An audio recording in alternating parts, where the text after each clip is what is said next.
Halo sahabat Betsaida, ghosting jadi hal yang lagi rame nih sekarang. Tapi apa sih ghosting itu? Nah, pada Dokter Stol kali ini kita sudah kedatangan Dr. Guntara SPKJ yang akan menjelaskan tentang apa sih ghosting itu dan bagaimana sih efeknya terhadap orang lain.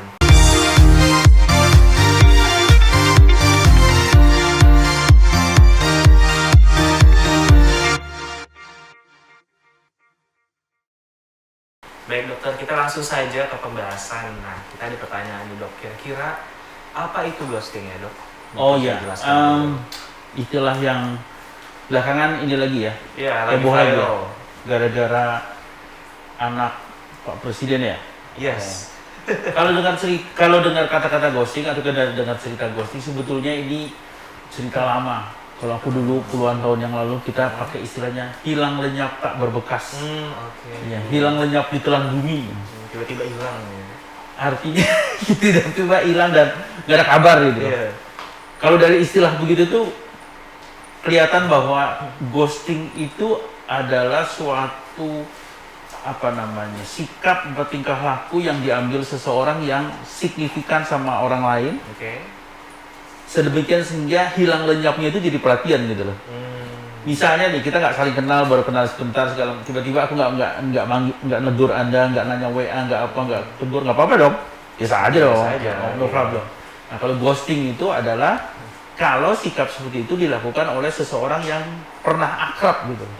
Oke. Nah kalau lebih spesifik lagi akrabnya itu urusannya dengan status pacaran, status kekasih, status atau bahkan yang lebih itu lagi status rumah tangga.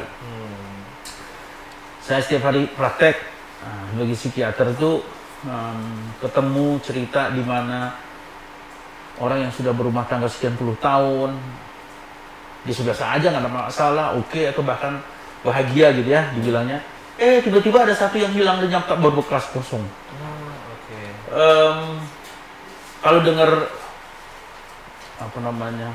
nonton film gitu ya, dengar cerita orang atau baca buku, bahkan ghosting model begitu udah terjadi bertahun-tahun, Udah lama ya. udah lama banget, sampai ada di film-film itu ya, ayah saya tiba-tiba meninggalkan keluarga kami waktu saya umur 10 tahun dan nongol lagi setelah saya umur 30 tahun. Oke. Pernah dong? Pernah itu sering tuh. Sering ya film Bukan di itu. film dong, realitanya Realita juga banyak. ada, itu ghosting. Ghosting.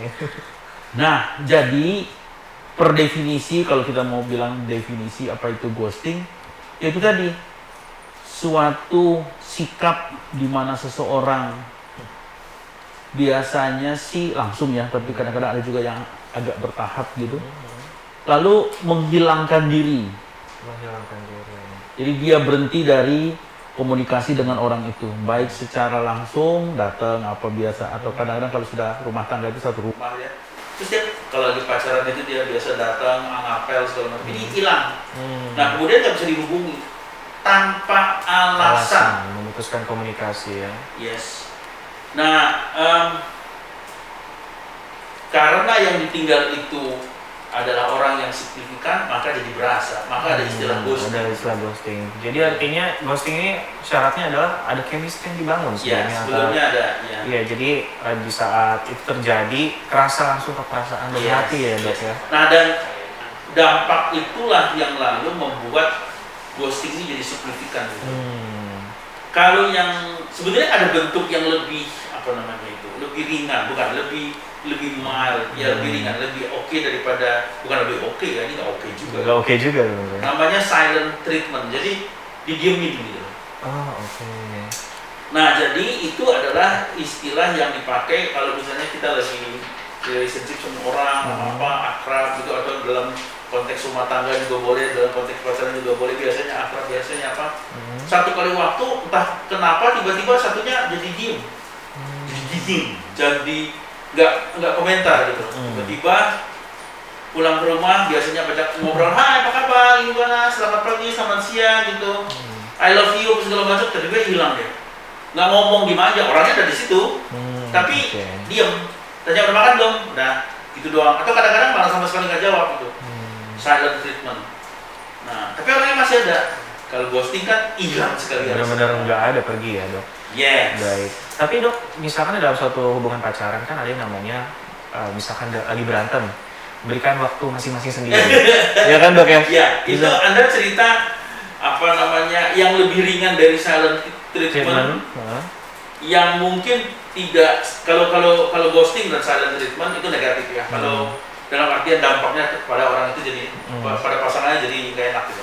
Kalau yang tadi itu memberikan waktu, memberikan kesempatan orang segala macam, itu lebih ke arah yang lebih netral mungkin, atau bahkan pada beberapa kondisi seperti yang Anda tadi isyaratkan mungkin itu positif gitu. Lebih baik seperti Lebih itu baik. ya. Misalnya kalau lagi berantem lagi apa, ya udah jangan dua-duanya tajam, dua-duanya bawel, udah nggak berhenti dah, kurang lebihnya ketiga. Saling tenangin diri dulu ya. Iya, tapi salah satu harus diem gitu ya, saling, jadi jangan disautin. Bisa seperti itu, tapi itu bukan dalam rangka yang seperti ini gitu. Nah, jadi kalau udah ngomong begitu, masuk deh kita ke alasan gitu. Kok apa namanya orang mau sih begitu apa? Kenapa sih banyak orang yang memilih cara seperti itu gitu ya?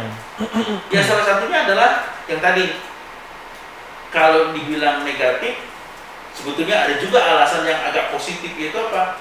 Menghindari peperangan lebih meledak gitu kan, lebih susah. Ya, betul. Tapi ada juga yang agak lebih, sebutnya cynical gitu ya, lebih sinis, dia punya alasan, yaitu dicuekin untuk menghukum. Jadi orang itu, manusia itu adalah makhluk sosial kan, makhluk sosial itu artinya makhluk yang tidak bisa hidup sendirian. Dia harus komunikasi, betul. Menerima, memberikan, ya, termasuk komunikasi dalam bentuk mental, diperhatikan, memperhatikan dan segala macam. Jadi percaya atau tidak, kalau kita ada hubungan sama seseorang, kalau hubungannya positif, oke. Positif terus dibuat negatif, atau negatif artinya ada orang yang jahat atau jahat, itu masih lebih bagus daripada kalau ini positif atau ini negatif, ini diem, itu lebih menyakitkan. Jadi kalau misalnya pasangan kita atau orang teman kita itu kita marah-marahin atau dia marah-marahin kita jawab, itu masih lebih oke untuk relationship itu daripada kita diem. Diem itu rasanya lebih sakit tau. Benar. Itu silent treatment ada di situ. Silent treatment ya. Itu satu. Dua, ghosting ini juga bisa berarti ya istilahnya nggak enak, pengecut. Artinya makanya bilang istilahnya nggak enak, pengecut, tapi sebetulnya juga ya kira-kira sama lah, artinya menghindar dari tanggung jawab. Cari aman mungkin. Cari aman. Betul. Tapi bukan dengan menyelesaikan masalah dengan meredakan, tapi udah tinggalin aja deh. Aku nggak mau ini deh. Nggak mau berusaha nggak lebih. mau urusin deh. Iya, nggak mau berusaha lebih. Nggak mau lebih jauh lagi. Iya. Jadi dia benar-benar menghindar dengan pemikiran bahwa kalau dia menghindar berarti ya sudah, nggak ada komunikasi, ya anggap aja nggak ada problemnya gitu kan. Nah tuh. Terus, nah kalau orang-orang yang seperti itu biasanya, nggak selalu, biasanya dia juga suka mengghostingkan orang lain atau hal lain. Misalnya, ya memang ciri kepribadiannya orangnya suka menghindar dalam artian tidak mau ambil tanggung jawab, tidak mau ambil tanggung jawab itu artinya tidak mau terbebani dengan tingkah laku, pikiran dan apa namanya omongan dia untuk yang masa depan. Ada juga orang dengan ciri-ciri kepribadian seperti itu. Baik, tapi kalau kita lihat dari sudut pandang si pelaku ya dok, itu biasanya triggernya apa sih dok sehingga dilakukan ghosting? Apakah ada ekspektasi yang tidak terpenuhi atau lain-lain? Biasanya sih itu ekspektasi tak terpenuhi, pengecut tadi, menghindar dari masalah tadi, nggak mau tambah ribet, nggak mau tambah, atau jarang ada sih, tapi aku pernah ketemu sekali, bikin pusing kepala aku juga. Waduh. Karena jawabannya menakutkan. Apa tuh dok? Bosen. Lah, bosen. Bosen. Dalam relationship kalau ada udah bilang, aku bosen dah. Kok rasanya kayak kejem banget gitu ya. Dah, aku apa lagi deh, bosen. Rasanya kayak relationship-nya itu enggak tadinya paling tidak itu tidak yang sejajar gitu kok. Kayak barang aja bosen gitu, kayak mainan aja bosen. Mana ada orangnya? Faktanya ada. Faktanya ada. Dan aku kalau udah ketemu yang kadang-kadang ketemu waktu itu ketemu pasien yang seperti itu, serem juga nih orang yang bilang bosen gitu soal pasangannya. artinya kan interaksi mereka nggak bagus. Udah jalan komunikasinya ya. Nah, penyebab lainnya adalah memang karena orang itu menghindar dari bertanggung jawab. Oke. Dia itu sih ya, biasa kita ketemu ya. Orang tuh kalau mau lakukan sesuatu kadang-kadang lupa konsekuensinya. Nah, kebetulan kalau ketemu konsekuensi yang negatif, nggak usah yang memberatkan lah, pokoknya negatif aja, enggan menerima. Iya kan, kalau habis manis sepah dibuang masih mending. Ini udah ambil barangnya, sudah ambil positifnya, terus dia negatifnya dia nggak mau, udah menghindar aja, nggak mau tanggung jawab. Nah, seperti itu ghosting. Baik. Jadi itu yang sering ya. Sering ya terjadi. Tapi biasanya dampaknya seperti apa sih Dok, ke korban di ghosting ini? Yes, Anda cerita soal dampak, berarti dari tadi kan saya cerita soal dari orang yang melakukannya Dan penyebabnya kan tadi. dan penyebabnya. Nah, sekarang kalau yang orang yang dighostingin gitu ya, yang ditinggal seperti apa ya, jelas nelangsa itu bahasa Indonesia kuno, bahasa Indonesia yang bagusnya apa ya? Nelangsa itu adalah merana. Galau gelisah merana. Kira-kira seperti itu. Oke. Jadi yang jelas biasanya orang itu lalu merasa sangat sakit hati, marah, sedih segala macam itu karena dia tiba-tiba merasa tidak diladenin. Tadi aku udah cerita manusia itu makhluk sosial, harus ada interaksi antar orang gitu ya. Kalau dia merasa tidak diladeni itu lalu ada yang bahkan sampai merasa, Dok, harga diri saya jadi nggak ada, Dok. Rasanya kayak saya nggak diperdulikan, saya nggak diperhatikan, saya nggak ada harganya gitu ya, nggak ada wibawanya di depan pasangan saya. Gitu. Orang lain masih mau merespon saya, ini saya dicuekin aja. Ya. Itu membuat frustrasi, kesal, marah dan segala macam itu muncul.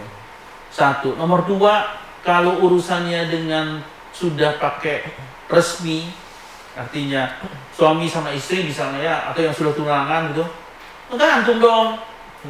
Cerai kagak, Jalan kagak. soalnya orangnya nggak ada kan, hilang. Iya, Gitu. iya. Gimana dong gitu ya? Kalau dia bisa kasih kiriman tetap datang ke rekening sih boleh juga gitu ya. Ini kan kadang-kadang enggak, apalagi kalau misalnya oh ya kita udah tunangan nih, udah gimana, udah siap-siap segala macam. Tau-tau hilang orangnya, nggak jelas kemana kan? Bingung. Kalau yang cuma sebentar, kalau yang setahun, 2 tahun, 3 tahun, nah itu bisa menyebabkan orang jadi tergantung gitu kan. Wah kacau tuh.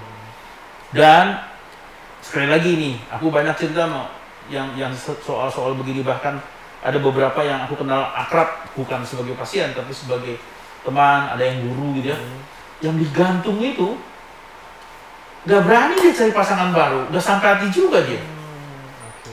Kalau aku tanya kadang-kadang bilang, gimana ya mau cari pasangan baru? Siapa tahu dia bukannya tidak mau ketemu aku, tetapi gak mampu. Gak mampu.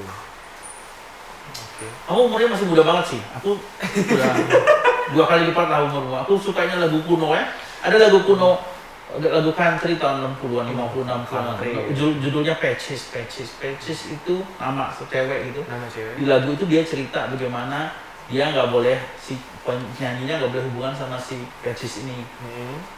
Katanya nggak boleh hubungan karena mungkin nih kelihatannya antara itu perbedaan agama atau apa gitu ya.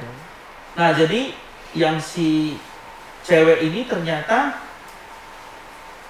mau datang, yang si cowok ini mau datang ke si ceweknya nggak boleh, bukan karena dia nggak cinta, tapi karena dilarang oleh orang tuanya. Si cewek ini ngerasa wah dia nggak cinta lagi, bunuh diri. Si ceweknya.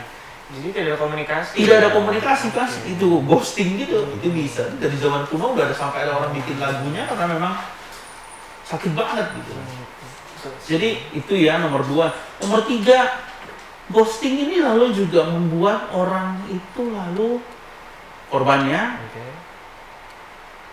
jadi bingung dan lalu karena saking sakitnya ya ada kecenderungan untuk nggak mau lagi ketemu cari pasangan baru gitu ya, membuka relationship yang baru. Selain tadi karena dia takut sebetulnya si pacarnya yang lama atau pasangan yang lama itu sebetulnya bukannya tidak mau sama dia tapi terhalang sehingga masih ada ganjelan gitu. Dia mau mulai hubungan baru dengan orang lain juga rasanya kayak aduh bener nggak nih ya, aku mengkhianati nggak ya nih, jangan-jangan ternyata pasanganku nggak bisa ketemu dengan aku bukan karena dia nggak mau tapi karena terhalang. Tapi nah sekarang aku pacaran dengan orang baru, ntar mengkhianati, bisa begitu. Dengan gantung tuh ya seperti itu masalahnya. Oke. Terus yang lebih susah lagi apa? Percaya atau tidak, banyak orang yang kalau di ghosting dia nggak bisa ikut ke masa sekarang loh. Artinya hidup dia itu selalu di masa yang dimana dia pacaran gitu, berhenti gitu ya. Nanti dia stuck di situ, secara mental dia stuck di situ gitu. Nggak bisa ikut perkembangan, nggak bisa melupakan gitu. Jadi orang bilang time heals katanya. Jadi waktu itu bisa menyembuhkan, Anda nanti bisa mulai berkurang pelan-pelan dengan berjalannya waktu berjalan. Gitu. Enggak, tetap aja tetap ingat. aja ya. Karena dia merasa masih ada harapan yang tergantung yang belum dia masih nggak ada masalah tuh sebetulnya kan, cuman dia tiba-tiba menghilang. Jadi saya mau benar-benar melupakan itu susah juga. Masih ngeganjel dan penasaran. Iya, ganjel dan penasaran itu. Oke. Jadi bisa membuat orang lalu hidup di masa lampau. Hidup di masa lampau jeleknya apa? Jelek banget dalam artian satu, ya orangnya jadi nggak bisa ikut dengan perkembangan, nggak bisa cari pasangan baru, nggak bisa menikmati hidupnya yang baru, terus ya segala hal sesuatu dia referringnya ke sana gitu. Nggak mau juga bikin perubahan yang signifikan, kadang-kadang takut. Adalah yang hal-hal seperti itu. Nah, itu ya jelek. Itu jelek ya. Ya. Tadi kan ada berbicara soal trauma juga dok ya, dimana di saat di ghosting efeknya adalah tidak mau atau takut untuk memulai kembali. Yes. Berarti ini kita bisa bilang ghosting ini termasuk suatu hal yang menyakitkan selain diselingkuhin. Oh iyalah, pasti. Lain-lainnya. Memang ini kita bilang negatif lah dok ya. Ya. Nah, apakah ada sisi positif dari ghosting saat dilakukan? Apakah mungkin kita cari celah ya dok? Ya, oke. Si pelaku ini. Tadi kalau yang ada cerita soal dari awal bahwa saya cerita soal ghosting, ada silent treatment, terus ada sebelumnya yang didiemin. Ya kalau mau dibilang positifnya itu, tapi kalau benar-benar sudah sampai istilah ghosting, saya pikirnya udah nggak ada positifnya, negatif gitu ya. Dan sekali lagi, negatifnya bagi, kalau mau disebut nih ya, negatifnya bagi si orang yang hobi melakukan ghosting itu dia lepas tanggung jawab. Oke, intinya itu ya. Ya, besok-besok dia sulit melakukan segala sesuatu, terus diminta pertanggung jawabnya segala macam, dia mungkin karena dia merasa lebih nyaman, udah deh aku cuek aja nggak usah bertanggung jawab gitu, yang negatif-negatif dia cenderung seperti itu. Jadi hubungan yang dia buka dengan orang lain siapapun jadi tidak sehat gitu loh. Oke. Tapi kan tunggu dulu. Okay, itu dari sisi ghostingnya. Sekarang yang lebih penting lagi nih yang mesti ceritain. Ya kalau yang ghosting, ya karena itu kan dia niatannya dia. Nggak bisa juga kita banyak protes ke dia. Gue mau kayak gini mau apa loh? Kayak gitu bisa. Tapi saya sih pikir sebagai psikiater harus lebih mengingatkan orang yang di ghosting gitu loh, korban ya. Korban. Pada orang yang suka ghosting ngomongnya, korban Anda itu menderita banget loh.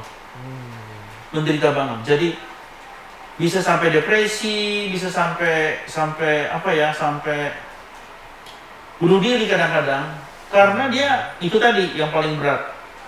Dalam kondisi tidak bisa memulai yang baru karena takut melupakan yang lama atau takut mengkhianati yang lama, sementara jalan waktu terus. Apalagi yang baru ini sudah memberi harapan yang bagus banget gitu kan. Nah, hal-hal begitu membuat kadang-kadang kalau ketemu sama aku jadi dokter, jadi psikiater itu mau bilang, well kalau untuk hanya sekedar sedihnya apa segala macam, aku sih bisa ngatasin gejala. Tapi kalau Anda masih stuck dengan pikiran itu, aku nggak bisa ngobatin loh. Karena bagaimana caranya? Kecuali Anda mau atau berani melupakan dia. Dibalikin ke diri sendiri lagi. Iya, jadi ya rekan-rekan sekalian, teman-teman, adik-adik, anak-anak, kalau bukan anak-anak gitu ya, kalau pacaran, please deh, jangan ghosting. Kalaupun mau putus ya putus, tapi ngomong gitu loh, jangan digantung gitu. Jangan bilang gitu aja. Kasih alasan minimal. Kasih alasan minimal gitu. Sip. Berarti kalau itu kan tadi ghosting kan tidak ada alasan. Ya. Artinya ya udah pergi gitu aja tanpa menjelaskan. Nah, ya. misalkan ada suatu kejadian atau kondisi di mana si cowoknya misalkan memberikan alasan kalau kita udah bisa bersama lagi nih, kayaknya kita. Ya, itu namanya bukan ghosting ya, putus ya. Ya akhirnya kita, tapi Yes. benar-benar karena kan putus kan berarti udah lost contact gitu aja kan. Yes. Artinya. Itu berarti bukan ghosting ya. Bukan ghosting. Dalam artian bahwa lalu ghosting itu menggantung ya. Oke. Tidak memberikan alasan apapun dan seringnya terjadi secara mendadak. Karena kuncinya kan orang itu lalu tidak berani mengungkap satu kata itu. Udah deh. Entah kenapa begitu, entah karena dia ya nggak mau bertanggung jawab atau dia karena dia juga malu, karena dia juga terlalu menyedihkan atau gimana, tapi dia nggak mau ngomong seperti itu. Itu menyakitkan banget gitu. Jadi jangan. Dan tadi saya sudah nyinggung sedikit kali ya, beberapa pasienku bahkan bisa sampai depresi dan mau bunuh diri hanya gara-gara itu. Jadi please deh, Jangan ya. kalau bisa jangan gitu ya. Baik.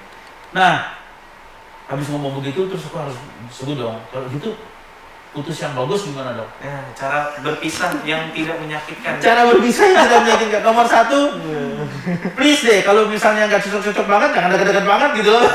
Lu pacaran Dari Oke, awal, gitu. dari awal. Itu jangan dilanjutkan. bercanda. Itu adalah orang namanya pacaran itu justru adalah proyek uji coba, try and error. Itu Oke. menurutku pacaran itu. Bagaimana lalu kita menyatukan dua orang yang berbeda, dua orang dengan latar belakang berbeda, sifat berbeda, segala macam berbeda, digabungkan jadi satu, cocok. Oke. Makanya dan lalu itu tidak ada formulanya. Makanya yang tepat gitu. Makanya ada orang yang bilang, "Oh ya, yang mirip aja deh. Pada kulturnya sama, pendidikannya sama, latar belakang sama, gelar sama, itu akan lebih cocok." Enggak juga. Enggak juga, iya. Yang saling melengkapi deh. Ya kadang-kadang bisa, kalau nggak bisa melengkapi, problem juga kan gitu. Tapi paling tidak aku bilang gini, bagaimana caranya adalah dengan kalau kita memang sudah masuk ke relationship dan relationship itu ternyata tidak sesuai dengan keinginan kita, karena ini try and error, berarti ada error, ya sudah, bilang aja, error nih kita, nggak ngeklik nih, nggak cocok nih. Saya selalu, ya diajarkan dari dulu juga dan selalu ingat nih, kalau sudah urusannya dengan relationship, kalau ada pasien datang ngobrol soal psikoseksual dalam artian relationship, saya selalu ingat prinsip dari guruku tuh, jangan atau tidak boleh menganggap hubungan itu menjadi tidak bagus karena satu atau dua karakternya salah. Kita sedang tidak menyalahkan si karakternya, tapi menyalahkan tentang hubungannya. Jadi karakter sama karakter, hubungannya yang nggak pas. Jangan bilang, oh iya, memang orangnya brengsek sih, jadi nggak pasti nggak sama dia. Karena ternyata kalau ini sama orang lain, TBK aja tuh malah lebih oke gitu ya. Berarti yang brengsek yang mana gitu? Kalau dibilang ini yang brengsek, nggak juga. Tapi apa hubungan di antara keduanya? Orang baik, ya bagus, tapi kalau mereka memang nggak cocok, relationship-nya yang problem dan itu yang harus diperbaiki. Jadi itu bentuk errornya dalam apa namanya relationship ya, hubungan batin, hubungan kekasih. Nah itu yang harus diperbaiki. Cara pertama jalannya adalah open, terbuka. Ngobrol aja apa yang suka, apa yang nggak suka, apa yang nggak pas, apa yang pas, segala macam. Sehingga kalaupun sampai ke tahap dimana, ya deh, rasanya memang kita nggak cocok dah. Lu ayam goreng, gue mangga gitu, nggak cocok. Kalau mangga sama bangkuang masih bisa jadi rujak gitu ya. Ayam goreng sama pecel lele masih enak gitu ya. Memang kita udah beda gitu. Ya udah deh, berarti kita putus, tapi putusnya baik-baik dalam artian memang Anda nggak cocok sama saya nggak cocok sama Anda, and then we go on with our lives. Seperti itu. Walaupun ini ngomongnya doang nih, gampang, ya kan, kenyataannya. Benar, kenyataannya di lapangannya gitu sih dok. Well, ya. Anda mungkin sedang menjalani kalau udah ada luar nih. Dokter bisa aja baca pikirannya. Jadi ya anakku yang sekarang sedang mau akan mengalami ini, kalau kan udah enggak. Tapi minimal itu. Nah, ini kesempatan bagus. Ada yang bilang lalu, makanya kalau ada orang hubungan suami istri atau kamu pacaran itu nggak boleh 100% jujur. 80% aja atau 70% aja jujur, yang 20-30% kita harus punya rahasia sendiri untuk supaya kita aman. Iya, aku nggak setuju deh. Anda kan sedang tidak membangun apa namanya tuh aliansi politik atau gimana gitu loh. Terlalu ribet. Keluarga gitu loh. Rumah tangga nggak boleh loh ada rahasia yang tertutup seperti itu. Harus saling terbuka ya. Saling terbuka karena kan memang dalam keluarga itu harusnya tidak ada hal yang negatif antar kita gitu, antar anggota keluarga, karena tujuannya kan untuk membuat perasaan lebih oke. Kenapa mesti ada yang negatif? Jadi ada orang bilang, istri ditanya, suamimu kerjanya apa? Nggak tahu. Buset, nggak tahu. Ya, kenapa? Ya di kantor doang. Terus jabatannya apa? Dia pernah ngomong. Kalau gitu gajinya berapa? Lebih nggak tahu lagi dong. Waduh, kacau. Berarti nggak ditransfer nih. Ada transfernya nggak full kan? Iya, transfernya nggak full. Iya, kadang-kadang. Well, dan itu lalu membuat rasa percaya dirinya, rasa saling percaya nggak ada. Nah, itu kalau yang model-model gitu, bisa tuh putusnya pakai cara ini, digantung. Bilang lenyap tak berbekas di telan bumi, ces aja langsung. Bilang gitu aja. Gitu ya. Iya, dan kalau udah begitu kan, gimana juga nyarinya, orang kita juga nggak tahu. Iya, betul juga sih dok. Nah, jadi jangan seperti itu. Baik, tapi biasanya dok di lapangan ini khususnya di pacaran remaja dok ya, dimana mau mengakhiri hubungan masa sudah tidak cocok, tapi nggak enak nyampeinnya. Nah, biasanya itu terjadi dok yang yes, gitu kan? Itulah yang lalu menjadi salah satu penyebab kenapa orang ghosting. Oke. Menurut aku sih, ya aku nggak setuju sih. Tapi menurut aku, kalau zaman kuno dulu, kita pakai bikin itu. Aku refer sama lagu lagi. Dulu zaman kuno ada lagu judulnya Dear John. Dear John lagu country juga. Zaman 50-60-an, tahun 60-an itu cerita soal si apa namanya, nggak jadi pacaran, bilang kamu terlalu kecil sama aku, bye bye, saya mau kuliah aja gitu ya. Terus dia yang ceweknya pacaran sama orang lain, baru yang cowoknya ini tulis diary, tulis apa, tulis surat putus bisa. Tapi yang sekarang tadi aku bilang jadi ini nggak aneh juga, karena zaman sekarang tuh orang lalu tulis suratnya pakai smartphone. Masa putusin dari WA, kurang asem kan itu. Lu gimana sih? Jangan dari WA dong mutusinnya gitu kan. Tapi ya gimana ya? Loh, masa saya diputusin dari WA? Ya iya sih, jahat banget gitu ya. Cuman mungkin gara-gara dia nggak pernah lagi nulis surat gitu ya. Jadi yang praktis dari dia WA, udah kita putus aja gitu. Cuman ya janganlah gitu. Tapi itu daripada ghosting, paling tidak begitu. Karena harus diakui, kadang-kadang bicara face to face gitu menakutkan. Jadi kalau boleh saya ngomong, ini salah sih, tapi kalaupun mau mutusin dari WA gitu ya, yang seolah-olah tidak resmi, bikin surat lah gitu kan kepada yang terhormat, ceritain gitu dulu berapa paragraf baru bilang putus. Abis itu ceweknya fotoin suratnya, kirim lagi, dibahas lagi di WA, sama aja ya. Itu dia. Oke, atau mungkin video call, mungkin bisa dok ya? Bisa. Nggak masalah, kadang kan tetap muka ya, artinya Ya, ada ekspresi iya, yang disampaikan secara jelas. Gitu. Iya, walaupun mungkin direkam gitu doang ya. Atau sinyalnya jelek jadi nggak jadi putus. Nggak jadi putus. Oke. Kadang-kadang seperti itu bisa. Baik, berarti yang memang kalau emang dari awal sudah merasa tidak cocok, lebih baik terbuka saja dok ya, walaupun itu menyakitkan mungkin buat satu pihak ya dok. Ya. Nah, saya sebagai psikiater, kalau udah ketemu yang seperti ini, sekali lagi tuh tadi prinsipnya satu adalah kita nggak ngurusin orang per orangnya, saya nggak ngurusin orang per orangnya, siapa salah siapa benar, tapi relationshipnya. Dan kalau relationship itu lalu biasanya tidak mengarah ke lu salah dong, lu harusnya gini dong, harusnya gitu, tapi mencari bentuk hubungan ya. Ada banyak hubungan-hubungan yang aneh di mata orang atau di mata umum, tapi cocok sama dia gitu. Kadang-kadang kita bilang, nah ini Hari Kartini. Hari ini kita syuting Hari Kartini. Hari Kartini ya kita nih 21 Ya, April. emansipasi wanita segala macam ya. Believe it or not, sekarang ini banyak sekali loh orang yang punya hubungan yang resminya namanya suami istri, tapi dalam faktanya lebih ke kayak bos sama anak buah, bos sama asisten. Oke. Ya kan, cewek yang istri, yang ceweknya ngurus anak, ngurus apa di rumah, pokoknya udah di dapur aja dah gitu ya, ngomongan kasarnya kan seperti itu. Sampai detik ini masih gitu loh. Pertanyaannya, ya tentu saja itu nggak sehat, apalagi kalau orang bilang itu seperti semangatnya R.A. Kartini ya, nggak sehat. Tapi kalau kita lihat orangnya, bisa-bisa aja. Dan kalau kita tanya, Anda oke? Oh, oke. Sedih? Enggak. Merasa kayak terhina? Enggak, memang tugas saya kayak gini. Jadi, ya itu tadi, relationship-nya itu beda-beda. Kita nggak bisa langsung bilang, oh salah gitu. Oh, dia memang mau digitukan kok. Yang perempuan merasa bahwa, ya memang saya begini prinsip hidup saya. Yang penting saya bisa atur rumah tangga, ngurus anak, segala macam. Suami ya kerja, terus nanti pulang dia bisa kasih finansial gitu ya, dukungan finansial dan bagus gitu ya. Dia nggak ada kekerasan dalam rumah tangga dalam artian yang bentak, marah dan segala macam. Saya sudah oke, bahagia, udah cukup. Tapi ada lagi relationship yang terbalik malah. Yang perempuan tuh harusnya maunya karena dia takut ditekan, dia lebih dominan gitu. Ada juga kayak gitu kan. Pasti. Apalagi, sorry kalau ada yang tersinggung, tapi kadang-kadang kalau aku ketemu hubungan di mana yang cowoknya itu penghasilnya lebih kecil daripada yang cewek, biasanya ceweknya lebih gagah perkasa kan. Benar. Selama si cowoknya masih oke, ya gimana? Bisa aja gitu kan, ada aja gitu.